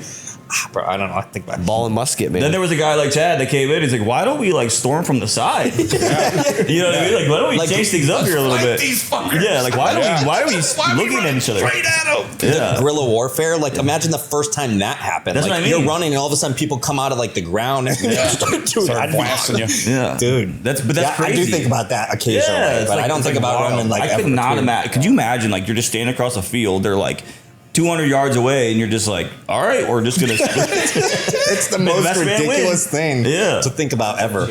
Yeah, for sure. Now you just send a drone at them. For sure, they're not even. Yeah. You don't even show up. Yeah, Yeah, no, they don't no. even show up. That's Just crazy. send someone else to do it for That's sure. crazy. And so the question I have for you is like, if you got arrested with no explanation and like your family knew that you got arrested, what would they think that you got arrested for? Especially for Josh. This is priceless. Yeah, the poster boy. Yeah. No, If you had to call your wife right now and said, "I'm in jail," what would she think it would be for? Let's do it. Oh, that Can we do it? Can we do it? I mean you can, yeah. Like whose phone are you calling from? Mine? Yours. Say I'm in the back of a cop car. I just got. Yeah, I don't know. What would she say? Like I don't know. She won't believe you. No, I don't know. I mean, like if this was like 10 years ago, I'd be able to give you some answers. But like I've calmed down a little bit. Like I'm not a quitter, but I calm down. Yeah, he said I'm not a quitter. I'm not. Yeah. So what if we call? What if we call her and I act like I'm the cop and I'm like, hey, this is this. It'd have to be someone's voice she wouldn't recognize. I think she'd recognize your voice. I don't think she'd recognize either of you guys. Well, I sound like a 14-year-old girl, so she's definitely not believing it's me. What do you think I would get arrested for? No, that's not how it works. It's not reverse psychology, Josh. Yeah. No, I don't. Yeah, there's a manipulator again. I don't know, dude. For real. I think we should have Chad call. Why am I always put on this? Well, because she won't know your voice. Hey, can you call the mayor down there and tell him we're not interested? Tell him to fuck up. Sure. I'm not a real good police officer. Yeah, but just be like, hey, this is Detective Dressel? Okay, so this is gonna be that whole vanilla. It'd be probably something to do with like some road rage. Like I get a little bit of that sometimes, so maybe something like that. Like I ran someone off the road or something like that. I don't know. I keep it pretty. I try to like even keel. But I really don't. I really don't. Gorilla. Yeah, I am super vanilla now. I don't know. I don't know what to be. Cameron, what would I get arrested for? I was honestly thinking something probably like road rage. Okay, cool. I guess I'm a road Your car rager drives now. itself. You do have a Tesla. But I like but if If you slow people down my Tesla when I'm not driving, I'm taking over. I'm passing them. Yeah. The cars, all the warning lights are coming off. So bad of a road rager. I gave it up, but like so many. I'd be down to call my wife and ask her what she thinks I would get arrested for. What was a day that you were like gone, not home for a length of period of time that we can call and he can be like, this is Detective Dressel, and I was calling. Where was your husband on September 12th of 2024 or whatever? Yeah. And see what she says. I think you could say like January or something like that. Yeah, I know. I don't want to do it.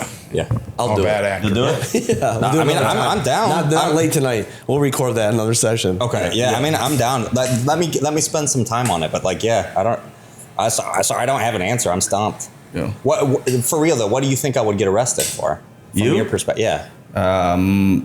You're like, I think you're like sneaky. You have like a sneaky like talent. You're like, you would be like I ran a meth lab, like that type of shit, like undercover. No. I would say maybe stole a bunch of somebody's data. Yeah. I would say, quote unquote, maybe data breach. Yeah, data breach. He fucking hacked in and stole FBI all data the money. breach. Yeah, He hacked into the government like a cyber That attack. checks out. Yeah, cyber attack or like money laundering or something. Yeah, I think you could like make that one pass or something like that. Yeah, it turns out like he hasn't been like honest with like money or some shit like that. Yeah, or get his like, number after this chat. Passing We can counterfeit launder it bills. for you. No. Passing counterfeit bills.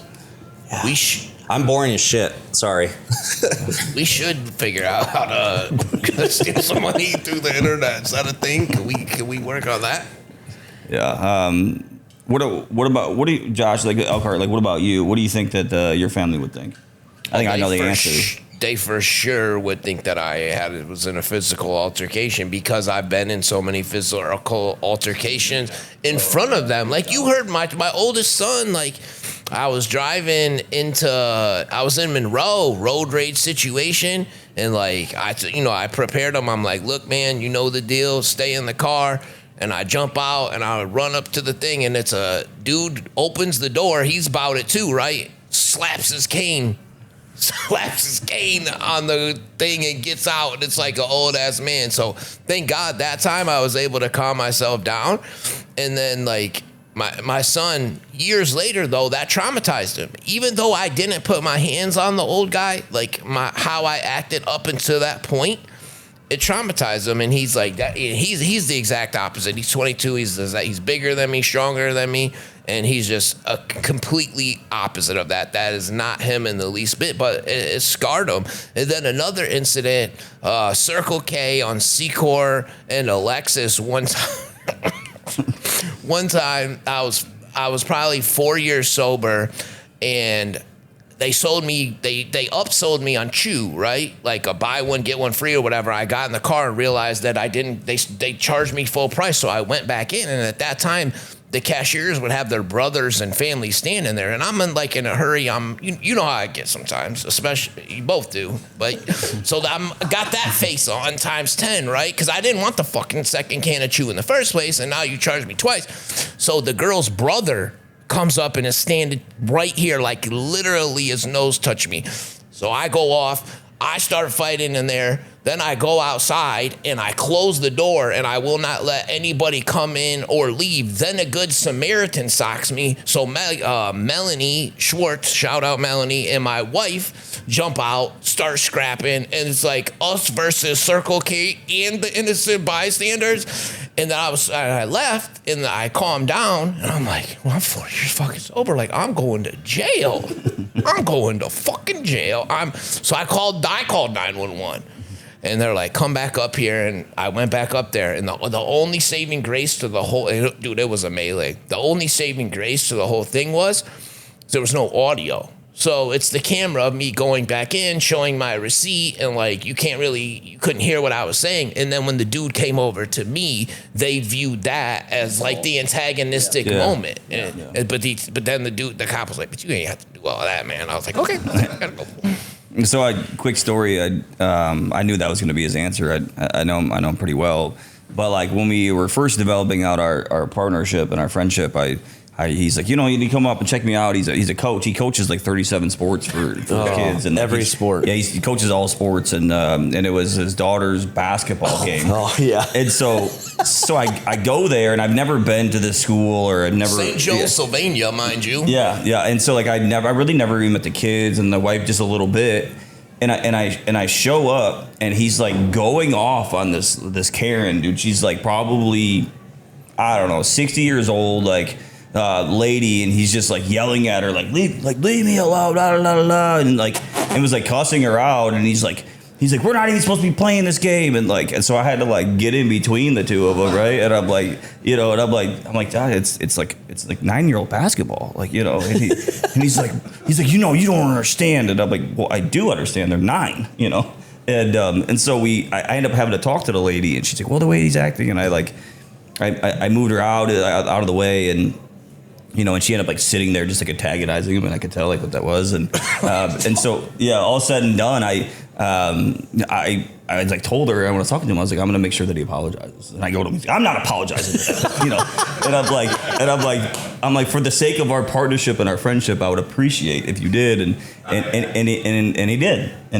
So I do a 10-step at the end of the day, which is where like I do a person. This motherfucker had me do one mid-rate, like my adrenaline wasn't even calmed down yet. I'm like, hey, Karen, yeah, sorry about that. I didn't want to, though. Yeah. But like, he's like, we weren't even supposed to play this basketball game. We weren't. Good bitch. Bro, and she wouldn't leave me alone. Like, come on, talking man. under his breath on the way out. Just poking the bear. Yeah, poking the bear. I thought of what mine was. In the coaching box. Like, but it's been 5 minutes. The fight was Still over. heated But I about couldn't let it go. Fuck that lady. Yeah. Still fired up. Eat shit and die. I hope you're watching. I guarantee he doesn't even know who won the game. Run in traffic with a steak knife. God, I hate her. All right, well, I know what mine is, by the way. On that somber note, I know what mine is now. So I like to. If you ever fantasized about being in a cop chase and getting away? Yes, I do a lot, and so I feel like I have. Yeah, there we go, dude. I might need to get some pointers. No, don't do it. Don't do it. That's good. Like, I think realistically, you could get her to believe that. Like, I decided, like, the cop pulled me over because I was speeding. I decided to see what my car was capable of and tried to get away, and I did not. They just wave at me. Yeah, give me thumbs up. Yeah, I don't. Like, yeah, okay. I think about that on the bike a few times. It's like if I were to, like, if I'm ripping past a cop at 100, you know what I mean, and they hit the lights, like, am I gonna stop? Like, man, it's for a $200 fine? Well, no, they'll take your license for sure. No, for motorcycle. Yeah, but, for sure. Well, it's reckless operation. You got lawyers, boy. Sometimes they won't. Like, if you keep going though, they won't even follow you. Yeah, because it's like a danger. It's like a danger. They might call ahead. Yeah, nowadays with all the lawsuits, like if they did something right, you could go back and sue them even though you were in the wrong. Motorola. They don't even come out for all accidents anymore. That blew my mind. Like, oh, there's no injury, just go to the safety building. Yep. I'm like, what? Yeah. Yeah, that's Toledo. That's Toledo for sure. So next question. So we've been kind of talking a little bit about family and some of those things and the importance of that, and like and it, I guess, like, Chad, this is for you. If we were to say, like, your legacy is this, what would you say it is? Well, I don't even know how to answer that, but I always say it's what's between the dashes. So from the time I was alive to the time I was born, what did I leave on this earth? And what am I going to be remembered by, right? Yeah. What are those things? I mean, I don't know. You'd have to ask the people that know me. I can just say, even from sitting with you and talking about your children, how much a proud dad you are. Oh, yeah, for sure. I mean, that's a big thing. Yeah. I think for me, being a dad now, it's being a good dad. And I try to do, outside of my kids, they're pretty much self-sustaining now. So I try to to help people that are not that fortunate. He helps so, bro. He don't let him fool you. He helps so many people, and he TAT, the Altruistic Trudge. He is one of the most altruistic people that I know by far. Doesn't talk about. He'll tell me occasionally. He doesn't even tell me everything. It's wild. He gave us one example, but he's phenomenal about just making people's day. He does it a little bit differently now. Him buying the outfit, knowing that it's going to be appreciated because me and him both helped and gave to people that then make you the enemy and the bad guy. So he tries to do it a little bit differently. Yeah, we've seen a lot of that. Yeah, it still happens to him occasionally, and it will. But he's tried to change his altruistic ways a little bit so that he doesn't have to feel as much pain for it. Because if you think about it, if you're giving freely, you shouldn't be called out on. One time he got called out on Facebook. We don't have to talk about the situation when he was just helping somebody out, and then it turns into this whole thing on Facebook. Dude, stop it! It makes it hard to help people. It's wild. So what about you, Dressel? What would you say optimally or is the legacy that your daughter or your family will speak about you when they're standing over your casket? I think a big thing for me is how much that I'll speak for all three of us is that how much we can change our lives from being what we were. And the big thing for me is at one point all my family is very proud of me because I'm a recovering addict now, but how far I've come from how deep and dark and a place that you can be in life and then change it to be something that's so beautiful. And that hopefully my daughter never sees me ever use a drug or a drink, and then giving that feeling that you can have a wonderful life and a joyous life and not have to use substances. For at least my perspective, I didn't, I'm a quitter and I had to be a quitter because it almost killed me. And knowing that being a good dad, man, I don't know my biological father. Like I said before, you guys know my story with that. My mom had a bad picker, love my mom to death. Shout out to Julie. She did her best, but not knowing how to be a dad and becoming a dad and learning as I'm going and seeing other people be dads, I put a lot of pride in being a dad. And that's one of my biggest things that I want my daughter to see. And I watch a lot of videos about this, and Joe Rogan says it really well. He's like, my children, my daughter was the first man my daughter ever fell in love with me. So how do I let that be how does she know how a good man is? Yeah. And not having my daughter have daddy syndrome, having my daughter have reverse daddy syndrome, meaning my dad would take care of that, or my dad would do that for me, or my dad was the one that taught me how to love men, or my dad taught me how to respect what a man how should respect me, because I respect her mom so much, and I want her to see that. Even though we're not together anymore, I want her to know that a man should respect a woman for who she is, and I respect my daughter, and my daughter respect me. But being a good dad's part of that.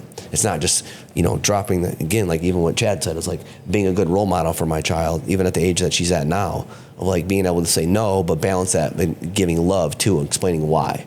When I brace something and she gets upset, I hug her and we talk about it. Even though she's 2, there's times that she cries because I tell her no, but then I'll say, well, I'll tell her why. Honey, you can't have 7 lollipops before dinner. I'm just making you dinner.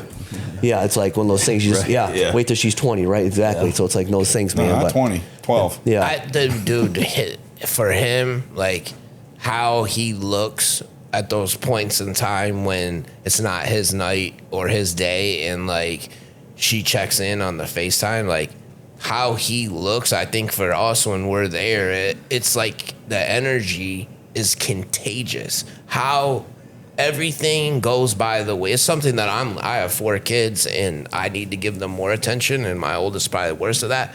But that is something that really inspires me about him, is fuck everybody else, fuck everything, and his whole demeanor, and he just lights up how you feel when you're 6 months, a year, you're sober, just gratitude and everything's gonna be okay and full of life and love. It's a beautiful thing. I know you've seen it too because we've talked about it. It's for sure. It's powerful. If you could bottle that up and sell that'd be a hell of a drug right there, because it's a beautiful, and it's an honor to watch you be a father, and some of the conversations we have, and dude, very inspiring. So, like, sure. how would you say, like?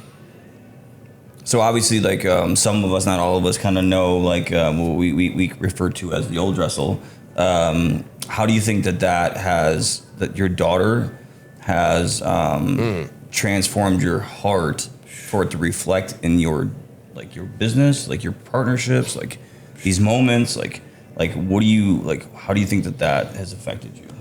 Oh, it's definitely changed me completely, a 180 of like, I was consumed for a lot of years of my life, and like, I wouldn't say angry, but definitely more aggressive of like my point, like just cut, hammer, bam, drop, like moving forward, kind of cold-hearted a little bit. I became cold over the years because I've also been burned by some business partners and situations I was in and been taken advantage of, and I thought I was like a pawn for many years, and I just became very cutthroat. In fact, you and I have had that history and situations where you've seen that and you got to see it firsthand, and it's not a good place to be, because I look at it like having a pure heart.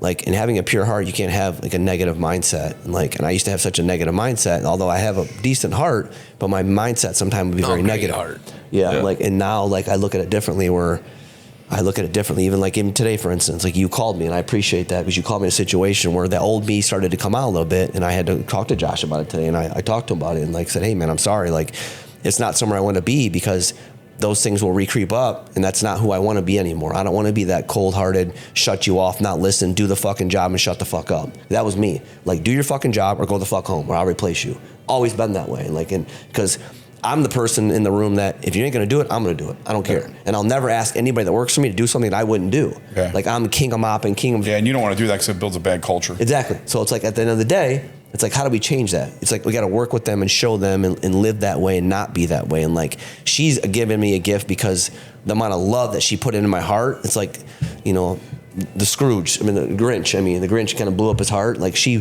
did a big part of me of blowing up my heart to know that life is so short too. And as I go up in age, I realize that more than ever that life is so short, man. We lose people all the time for health issues. And I'm also with Chad, like, I really try to take care of myself. And you guys know I'm a freak about health and conscious of I work out every single day. And I'm knowing that, like, it's a big part of like a pure heart, having a good positive mind, gratitude, and like not getting that old person, because I feel that, it can creep up, and you just got to check it when sometimes I can't see it right away. And you and I've had long, lengthy conversations about that, where I shut down, and I don't want to shut down. Like, I want to have a pure heart today. I want to love people today, because a good partnership is a marriage. Oh, yeah. And having those conversations that sometimes can be uncomfortable, but yet knowing your part when you're wrong. And again, and TJ's been a big part of that in my partnership group of like bringing those things to my attention, because TJ knows that. And Josh also is that I'm not an apologetic person. I don't usually apologize. I'm just fuck it. Like, water on the bridge. I didn't bother me. I've already forgot about it, but did it bother them? And do I owe them an apology now? And like, do I have to work on that? Because and it comes down to having a pure heart, and at the end of the day, working that. It's a bad culture to build too, and I don't want to be that guy. I don't want to be negative, man. I don't.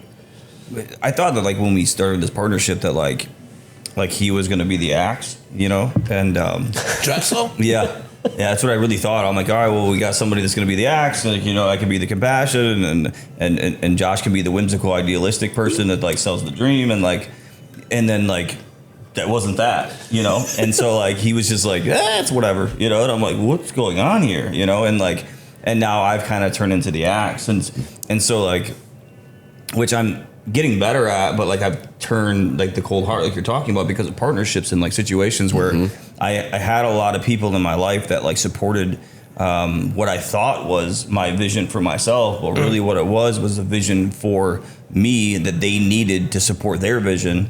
And like I allowed myself to shrink, right? Like I allowed myself to be small because they didn't want me to be big, because if I was big, what happens?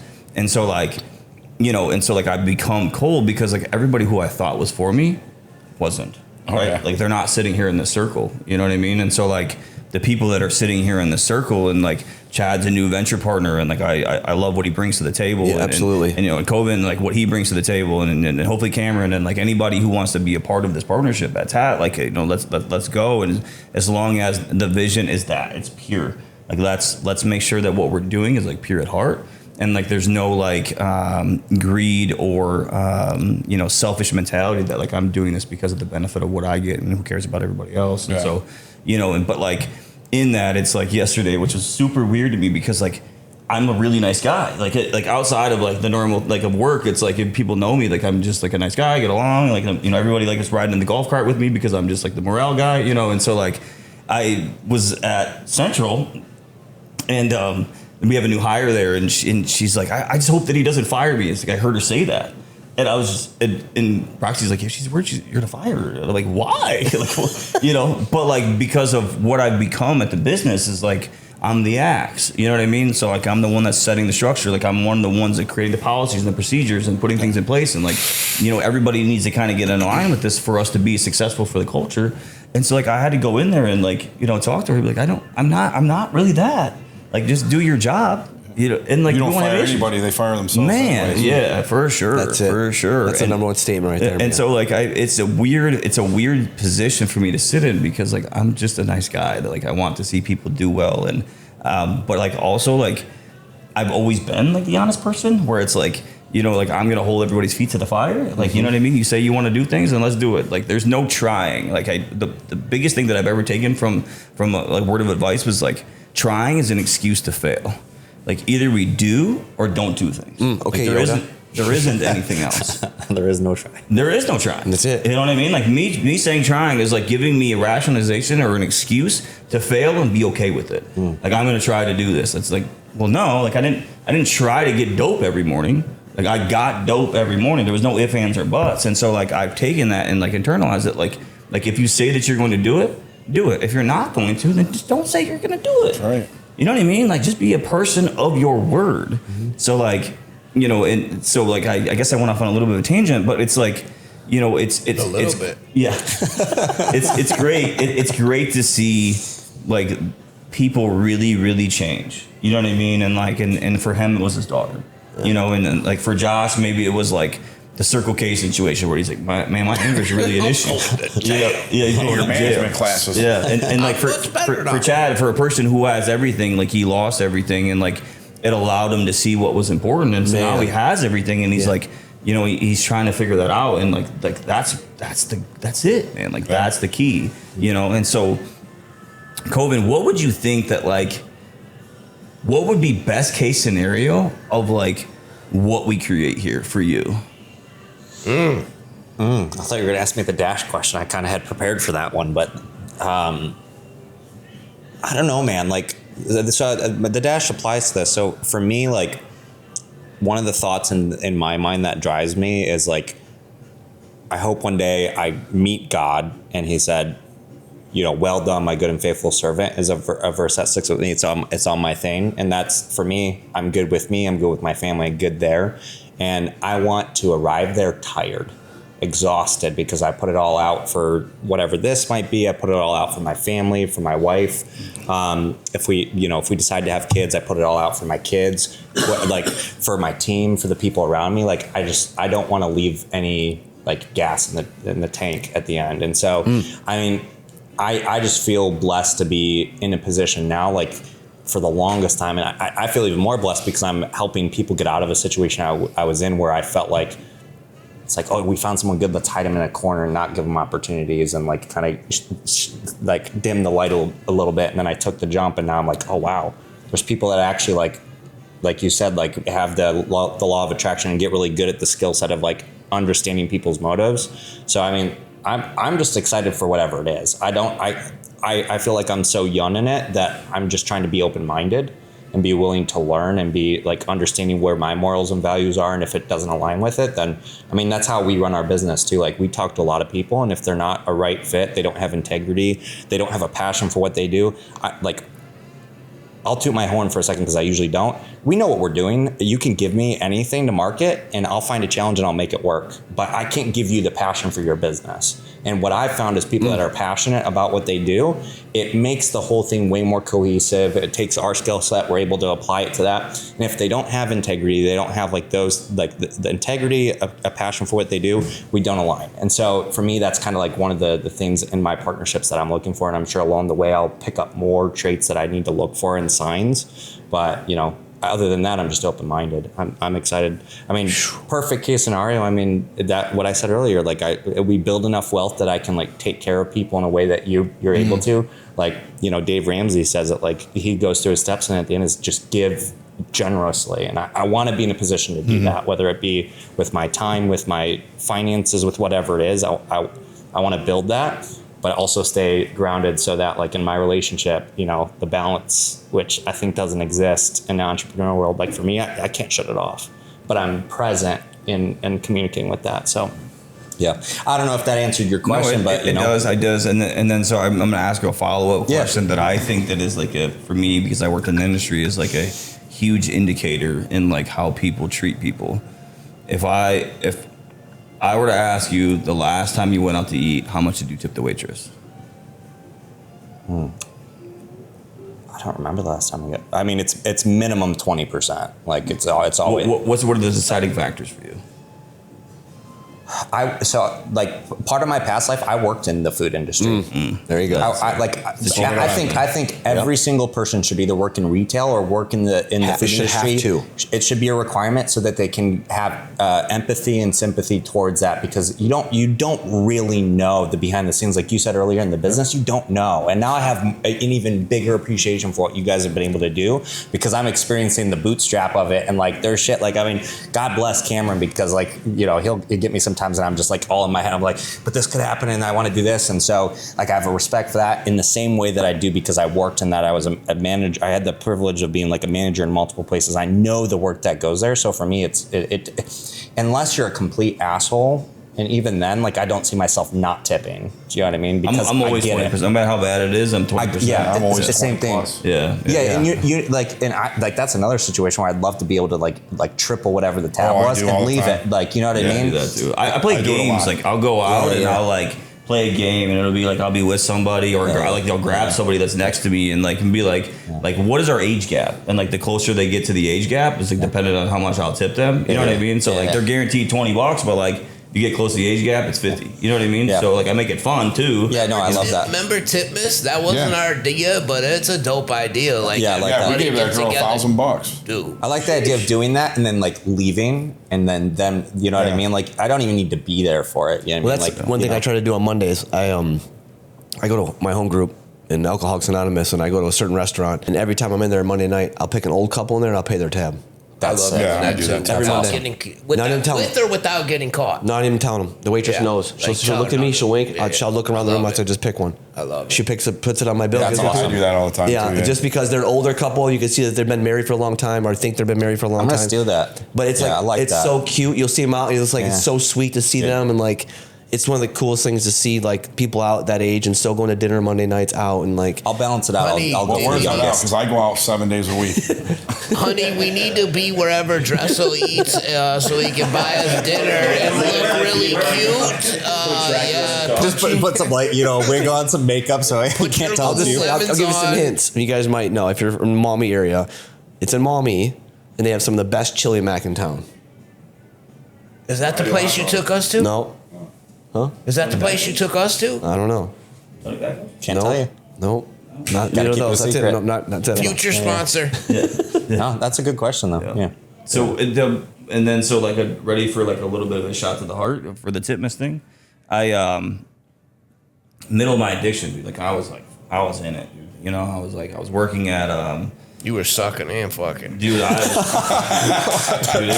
it was wild time. That's gonna be the clip at the beginning of this podcast. Is that right? Well, you said it like I was in it, dude. It was the grips of my addiction. Yeah, no, for sure. You didn't picture him sucking somebody's dick?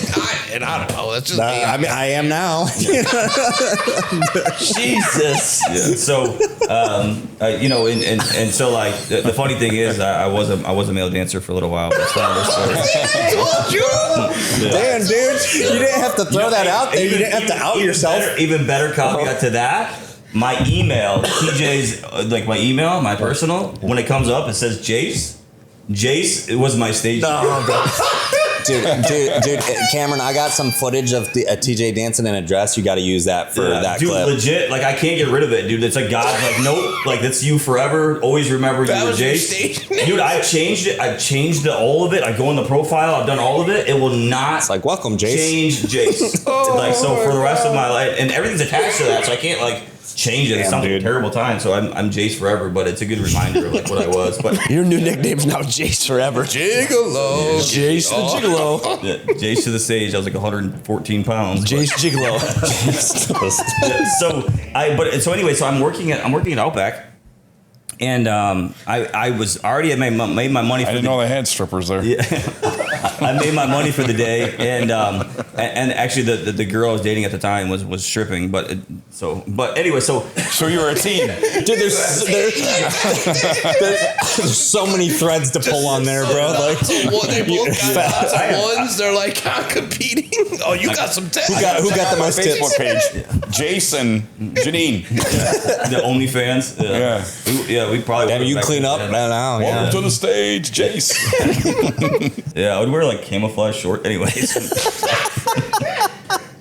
It's the end of the night. I was a really good server when I'm on dope because obviously I'm working really hard. You're motivated. Hit me well, and like I pick Stealing up credit card money and shit. Yeah, well, no, but I would like change the number, all that stuff.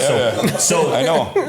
Yeah. So anyways, allegedly. Allegedly that never really happened. I never worked at a restaurant in my entire life. But so I'm working there, and it's the end of the night, and like. And I should be done, and the bus was coming, and so I was living in Detroit area. I was in Roseville, and you'd have to go down across 8 Mile to get decent dope. And so like, but the bus stopped running. The last bus to run down, was like at like 10 o'clock, and you couldn't from then you couldn't get a ride on the bus. And so like I had to catch this bus in time to be able to get down there. I lived right across 8 Mile and 9 Mile, so I would walk back home like a mile, but I didn't care because I had dope in my pocket and I was happy as a lark, right? So, but anyway, so I get this last table and I'm pissed, dude. I'm like, why would they sit me? Like, you know what I mean? Like, I'm done for the day. I already had made like 59. Yeah, I already had made it like 100 and something. I had already called the dope man. I was on the way, and so this lady, she sits down, and obviously I still gave really good service because like for me, like that was like my character and my self-esteem was so low, like. But that was something I was really good at. Like I was really good at people. I was really good at making them smile and happy, and like, I was a really good server. And so like I always gave good service, and so I still gave good service, and I was like trying to rush them along, and so she was like, "Can you sit down with me for a minute?" And I'm like, "Here we go." Like I just want to go, And so she sits me down, and she says, "I'm from a church group." And and every year we heard you were stripping. We're here to save you. No, sorry. Yeah. Jesus is here to save you. We've seen you on the stage last night. But so they sent me that, and they said we're from a church group, and every year we put together a tip, and we give it to a server. And I was like sitting there like, what? So they pull a camera out, and I'm like, what is going on? And they handed me $400. Wow. And and I. Like in that moment, it was. Now you could take an Uber. Yeah. Now you're riding in style, bro.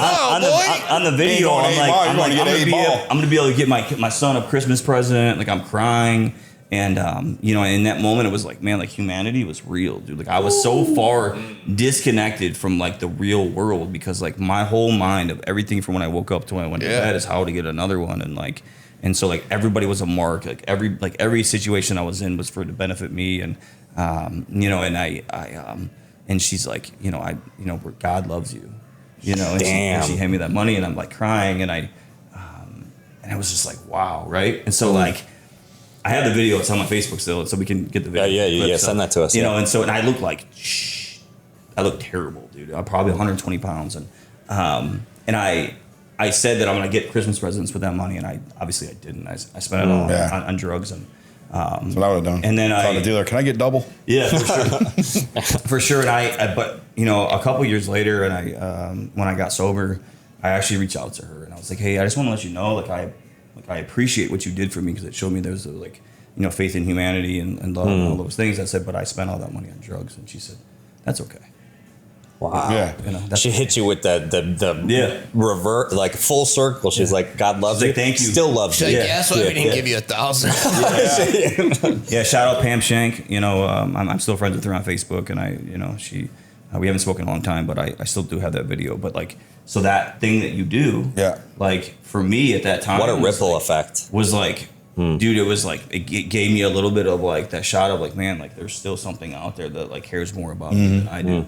You know what I mean? So like thank you for doing that, because like you probably did that for somebody else. Oh yeah. Let's do it. We should do it with Titmas is for Christmas, but let's do like a Titmas in July. Yeah. That's one of my favorite things, by the way, of like that story and stories like it. Like, because I'm not a quitter, but I came into this like totally like unaware of how like real it was. And when you hear stories like that, for me, the way my mind works is like what that did. Now, anyone you impact after that, like that ripple effect is just so cool. You never know, you know what I mean? Like, and so I used to say that back at the place I work is you never know, you might be talking to the next that could be making that impact. Sure. Like the person that comes in the door could be the next TJ, could be the next Josh, could be the next person that's sitting in a podcast, 5 years later, like making impact like that. That's cool. I like that. It's cool. It's the comment of like, can one person, change the world, and like, and butterfly effect. And everybody says no, but like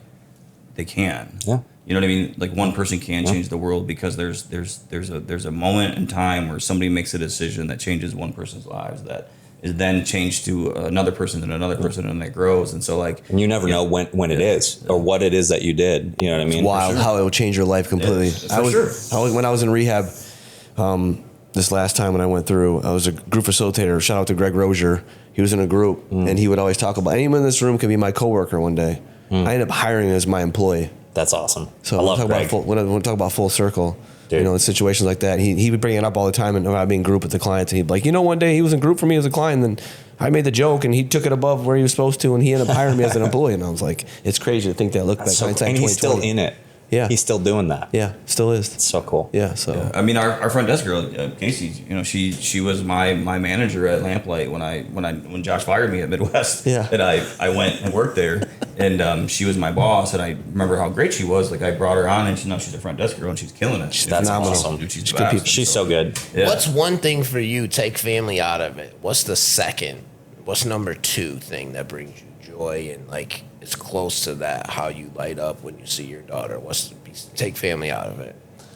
Probably seeing the light in the clients when they come through and they start to get it. Still, I get a real big joy out of that. The light bulb goes up. Yeah, when they start seeing them. There's a couple of them right now we got around, man, that I just, every time I see them, I know them from the community too, because I'm pretty heavy in AA, and I'll see them out in the community, and we'll chop it up about AA, and we're out in the community, and it's cool to see them, and then see them inside our building, and like one that works at our, shout out, I won't say his name, but works at one of our favorite diners. And I see him there, and I'll see him at our facility, and he just always has a big smile on his face. And I've seen him from gutter, bro, like I was, like just gutter down, beat up, busted up, bad, dude, like I was. And it's just a real quick reminder of like how much it's helped me remind myself that I'm one poor decision away from being in that situation again. And I hope that, I'm smart enough now that I don't make those decisions. By the grace of God, there go I. I mean, it's wild. Makes sense. Any of us could be in that situation. Any of us could make one poor decision in this room today, and we can right back to where we're bankrupt, or we're starting from day one again. And I really try to keep the humanity in my heart and the purity of like gratitude, man. Now I know I eat at that restaurant every day, though. Now I guess. Grateful heart, man. See people just smile, man, their time. So. First and foremost, Chad, I want to thank you, man, for coming in tonight. Always, I know it's been a big. So about that loan. So who wants? Now that we've talked to you up. So now I'm going to put you on the spotlight for this real quick. Look at the camera. So he has to do a commercial for you right now for your business. So you got to do it. All what he does. You need to look in that camera, and you're going to do the commercial for Buck Brothers on camera, so we can edit that out and we can use it. So when you're ready, go for it. He has one with Morgan Freeman voice that's so good. Man, that's putting me on the spot. Come on. What I would say about... Hold on. No, a commercial. Commercial, like, Buck Brothers, here we are. So I the look on his face when you said that was priceless. No, you're the commercial. So like... Not testimonial. I'll be about Tony the Tiger. It's great. But like, so not Lucas not County, testimony. Toledo, Ohio. If you're looking at the screen right now, please understand that one thing and one thing only. If you're going to get your parking lot paved with asphalt or concrete, you better call Buck Brothers, because they've been around forever. 4th-generation family. The 2 sons are running with their dad. They don't fuck around when it comes to pavement and asphalt. So please, if you got any questions about it, call the Buck Brothers. Now your turn. Shit, don't even record him. He ain't gonna do that good. Shit. You sound like a fucking car salesman. Yeah. You gotta run ads behind that. Did you record that? Oh yeah, we got that. That was perfect. Yeah. Josh, you're not gonna top ice cream it. stores. Elchert, you're not gonna top You it. gotta do the ice cream now. No, he did do the ice cream store. Now your hand just like that, kind of sitting there. Brain just isn't If you want to make yourself belt, The mic is ice cream. You know what I'm saying? Hey, what was his nickname? What'd you call him? Vanilla Gorilla. Vanilla Gorilla. Hey, Vanilla Gorilla highly recommends Hannah's ice cream. They don't use the fucking foo-foo Oreos that I didn't know existed. They all use all the real Oreos. They have the best equipment. It's the cleanest facility. They can open up all the doors so it feels like you're outside, but you still have air conditioning. They also have food and a drive-through. If it's raining, you don't even have to get out of your car. It's the best place, and you can see a picture of Chad's daughter as you walk in. there we go. that's the best part of the whole thing. So I'm gonna tell you this is funny to me. So when I would go there to support him when he first opened it, and I didn't know it was his daughter on the billboard, and so I would send him a picture of Connor, my youngest son, touch her butt, and then I'd send a picture of Chad. He never said anything to it. Said anything to me about it, right? Then we're having a conversation where he sends me a picture of a guy, we all know him and I won't name him, and he was kind of trying to talk to his daughter. And dude, he does not play about any of his kids, especially Hannah, especially not him. And he's like, dude, I'm fucking Josh. Hey, take care of this shit, or dude's gonna come up missing, right? So I'm like, all right. So I squashed that. There was a tornado in Point Place. I don't know if you guys remember that, but Emma just wanted to go fishing, my youngest daughter, and so I got stuck. I forgot there was a tornado. I went to Point Place, and I was stuck down there for 2 hours. I turned a corner and they closed the street, so I ended up. Chad, I don't know what to do. I just want to fish. I don't have a license. It was the one day you don't have to have a license. And he's like, come down to the yacht club. So it took me 2 hours. I get there, and he impacted me. He was so upset with this dude. It impacted me, and I did handle it. You guys know I would handle it for you too, right? But she's in the pool, and he's like, come meet Hannah. So I'm walking up, and Emma wants to meet her because I've kind of told her the story about her. And Emma's on TikTok, and she's social media famous. She's on all of them and does promotions, get paid to do it. And so we're walking up to the pool, and I go to shake his hand, and he goes to introduce me to her. And she, in the movies, her hair comes out of the water. She goes like this on the pool. I just walked down and started fishing. Emma went and talked to her. I didn't say anything. He is not going to be fucking thinking I looked at her the wrong way and killing at me. Even though I know he wouldn't, I was just I'm out of this situation. It was wild. So is that when you figured out that it was the picture your son's been touching the butt the whole time, or? Yes. Yeah. And there's a lot of pictures like that. circle. The kids always do it. The boys. Really? Yeah. Yeah, because my daughter's a tall. Hey, it's good engagement. Yeah. It's Very good. Shout out Connor for touching the butt. Connor Elchert, thank you. Yeah, thank you for that. Well, gentlemen, I think it's we did a great job tonight. Yeah, no, I think that concludes the second episode of TAT. It's going to be a two-parter. Yeah, and I'm glad that Chad showed up and Coven sat down with us, and then we'll have a lot more of these conversations, and and I'm grateful to be here. So with that, have a wonderful night. Thank you. Thank you, everybody. All right. Thank you.